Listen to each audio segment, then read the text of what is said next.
Xalq şairi Fikrət Qocanın 90 ili ilə əlaqədar kitab təqdimatı keçirildi. Tədbirdə yazıçının həyat və yaradıcılığından Azərbaycan ədəbiyyatına verdiyi töhfələrdən bəhs edildi. Tədbiri giriş sözü ilə açan Azərbaycan Yazıçılar Birliyinin sədri Anar bildirdi ki, Prezidentin sərəncamı ilə bu il 4 görkəmli yazıçının yubileyləri qeyd olunur. Onlardan biri də Azərbaycan ədəbiyyatında müstəsna xidmətləri olan Fikrət Qocadır. Bu tədbirlər müxtəlif şəkillərdə keçirilir, müxtəlif yerlərdə keçirilir.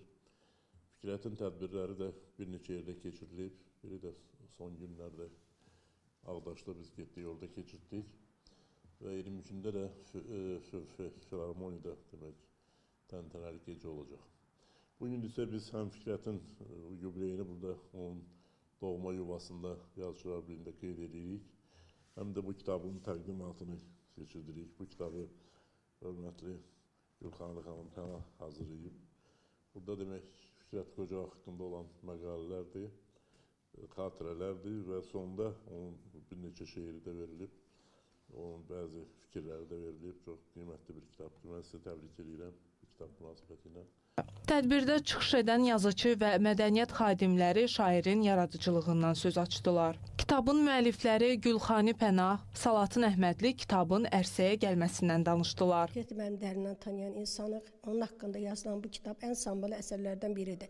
Çox sevinirəm ki, Prezidentimiz Fikrət Qocanın 90 ilə bağlı böyük bir sərəncam imzaladı və bu sərəncama əsasən biz bir çox bölgələrdə də kitabın təqdimatını keçirmişik. Eyni zamanda Fikrət Qocanın 90 illiyində keçirmişik. Böyük sənətkarlar heç vaxt unudulmur, unudulmayacaq və biz də onları unutmuruq.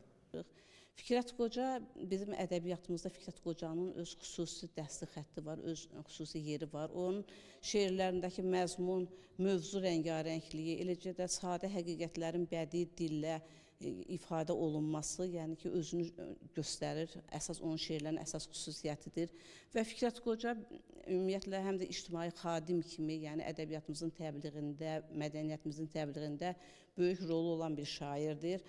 O uzun bir müddət bizim, yəni yarım əsrdən bəri yol gələn Azərbaycan ədəbi bədii mühitinin formalaşmasında xüsusi rolu olan Qobustan jurnalının redaktoru olub və Fikrət Qocanın, yəni bizim ədəbiyyatımızın təbliğində də böyük rolu var. Eləcə də Fikrət Qocanın şeirlərindən başqa onun nəsr əsəri də var. Dayanacaq adlı bir povesti var ki, doğrudan da yəni çox öz bədii xüsusiyyəti.